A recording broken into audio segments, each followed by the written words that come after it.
మీ business ఏదైనా మీ ఊర్లో promotion చేయాలంటే అది సుమన్ టీవీతోనే సాధ్యం. ఇప్పుడే సంప్రదించండి.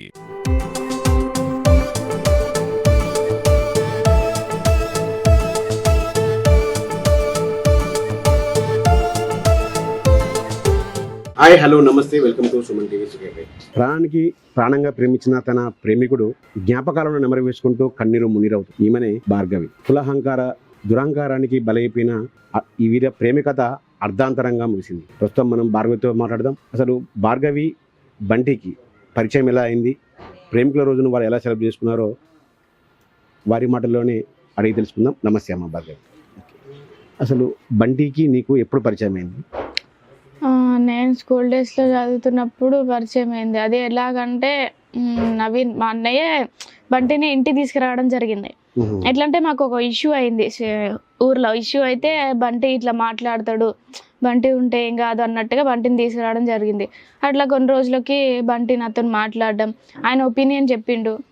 సరే నీకు ఇష్టం ఉంటేనే చెప్పు, లేకుంటే అంతగానం కూడా ఫోర్స్ చేయలేను నన్ను, నీకు ఇష్టం ఉంటేనే చెప్పు లేకుంటే లేదు అన్నట్టుగానే మాట్లాడిండు. సరే అని చెప్పి నేను ఆలోచించిన, కొన్ని రోజులు ఆలోచించిన, మీ ఇద్దరం మాట్లాడుకున్నాము, అంత అయింది, ఓకే అనుకున్నాము. అన్నీ తెలుసుకున్న తర్వాత ఓకే అయింది. మేము అట్లా చేసుకున్న తర్వాత 1 yearకి ఇంట్లో తెలిసిపోయింది. అప్పటికి ఫస్ట్ ప్రపోజ్ బంటినే చేశారా? బంటిగా చేసిండు. కొంతకాలం తర్వాత ఓకే చెప్పారు. ఆయన మొత్తం చూసుకోండి అంటే మొత్తం చూసుకొని అంటే నార్మల్గా ఆయన మాట్లాడే విధానాన్ని, ఆయన గురించి అంటే సెర్చ్ చేసి అయితే నేనేం చూడలేదు. అంటే ఇప్పుడు మీరు వ్యాలంటైన్స్ డే మీరు ప్రేమించుకున్న తర్వాత 2-3 days వెళ్ళిపోయినాయి కదా. అవును. వ్యాలంటైన్స్ డే ఎలా సెలబ్రేట్ చేసుకునే వాళ్ళు? ఒక్కసారి అయితే వ్యాలంటైన్స్ డే చేసుకున్నాము. అది నేను హాస్టల్లో ఉన్నా, అయినా మేము మీట్ కాలే ఎప్పుడు. ఏంటంటే నేను హాస్టల్లో ఉండేదాన్ని, బయటికి వెళ్ళి ఉండదు నాకు. బయట ఫ్రెండ్స్ ద్వారా అయినా సరే, బయట ఎవరైనా వస్తుంటే వాళ్ళతో పంపించడం, ఫ్లవర్స్ అయినా చాక్లెట్స్ అయినా, చాక్లెట్ డే అప్పుడు చాక్లెట్, ఫ్లవర్ డే అప్పుడు ఫ్లవరు, ఇంకా అవి ఇవి ఇచ్చేవాడు. చాక్లెట్స్ అయితే బాగా ఇచ్చేవాడు. ఓకే. అంటే ఎటువంటి గిఫ్ట్స్? ఓన్లీ చాక్లెట్స్ అయినా ఇంకేమైనా గిఫ్ట్స్ ఇచ్చేవారా? గోల్డ్ రింగ్ కూడా పెట్టాడు. నువ్వు పెట్టావా? బంటి పెట్టాడు. ఉందా రింగ్ ఇప్పుడు? అది ఉన్నది. మీ ఫింగర్ కుందా? లేదు. లేదు, మెమరీగా దాచుకున్నావు. ఓకే. ఇప్పుడు బంటి లేని లైఫ్ని ఎలా లీడ్ చేయబోతున్నావు అమ్మా?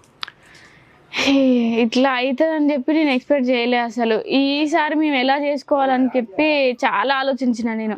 వస్తుంది కదా, అసలు బంటికి ఏమి ఇవ్వాలి, అసలు బంటి ఏమనుకుంటుండు అని చెప్పి నేను ఆలోచించిన. బంటి ఏం ఆలోచించిండో నాకు తెలియదు, మరి సర్ప్రైజ్ ఇద్దాం అనుకుండో. ఎప్పుడైనా సర్ప్రైజే చేస్తాడు, చెప్పడు నాకు.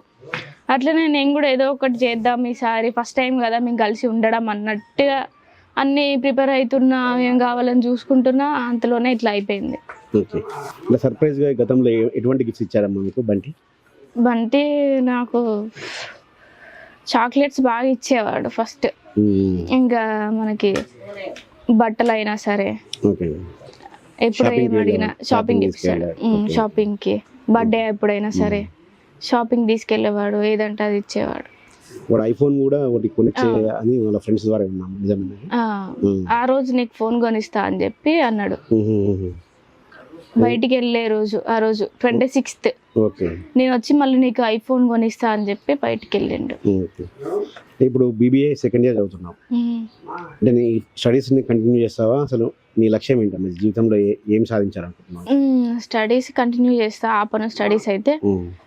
నేను BBA తర్వాత MBA చేయాలనుకుంటున్నా. ఫస్ట్ మేము ఏం మాట్లాడుకున్నాం అంటే, బంటి నేను ఏదో ఒక బిజినెస్ చేయాలి, నేను ఆల్రెడీ బిజినెస్ అంటే నాకు ఇష్టం అని చెప్పి మాట్లాడుకోవడం. బంటి కూడా సరే బిజినెస్ పెడదాం అన్నట్టుగానే నేను మాట్లాడుకున్నాం. తర్వాత MBA చేసిన తర్వాత బిజినెస్ పెట్టుకుందాం బంటి అని చెప్పి మాట్లాడుకున్నాం. అంటే ఈ వ్యాలంటైన్స్కు చాలా కాలాలు అన్నావు, రకరకాల మీ ప్లాన్స్ ఉంటాయి సెలబ్రేట్ చేసుకోవడానికి. ఇప్పుడు అటువంటిది మీ ఆశలు అడియాశలు అయ్యాయి, మీ ప్రేమ కథ అర్ధాంతరంగా ముగిసింది. ఏమనిపిస్తుందమ్మా ఈరోజు ఒంటరిగా మిగిలితే, లవర్స్ డే రోజు? అసలు ఈ టైంకి అయితే బంటి ఉంటే చాలా హ్యాపీగా ఉండేది. అసలు లేకపోయేసరికి ఏదో పోయింది, ఏదో అసలు నా పక్కన ఏదో మొత్తానికి ఎట్లనో అవుతుంది, ఎవరికి చెప్పుకోలేకపోతున్నా. నాది అంతగానం బాధ అవుతుంది కానీ ఎవరికి చెప్పుకోలేని సిచ్యువేషన్ ఇప్పుడు నాది. ఇంకా ఫర్దర్గా అంటే లైఫ్లో ఏదో ఒక IAS కావాలనో, లేకపోతే ఒక SI కావాలనో, లేకపోతే ఏదో కావాలనో, నువ్వు ఇప్పుడు బంటి ఉన్నప్పుడు బిజినెస్ చేసే అనుకునేవాళ్ళు, ఇప్పుడు ఒక క్లారిటీ వచ్చిందా లైఫ్ మీద? వచ్చింది. బిజినెస్ పెట్టాలనే ఇష్టం బంటికి కూడా. సాఫ్ట్వేర్ అని చెప్పిండు కానీ బంటి నాకు బిజినెస్ కావాలని చెప్పిన నేను.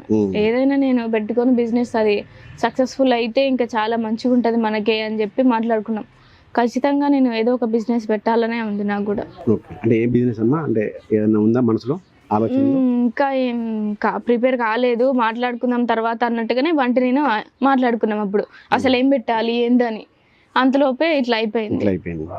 ఓకే, అంటే ఇప్పుడు లవర్స్కి ఇప్పుడు చిన్న చిన్న విషయాలకే విడిపోతున్న లవర్స్కి ఏం సలహా ఇస్తావమ్మా? ప్రేమ అంటే అంత ఇది కాదు. ఏదో ఇప్పుడు ఈ జనరేషన్లో అయితే ప్రేమ అంటే ఆడికి పోవడం ఈడికి పోవడం పార్కులకి అదైతే కాదు. మేమైతే అలా చేయలేదు అసలు. ప్రేమ అంటే అది కాదు. ఒకళ్ళ మనసులో ఉంది ఒకళ్ళు తెలుసుకోవాలి, వాళ్ళ మనసులో ఉంది వీళ్ళకి అర్థం కావాలి, వీళ్ళ మనసులో ఉంది వాళ్ళకి అర్థం కావాలి.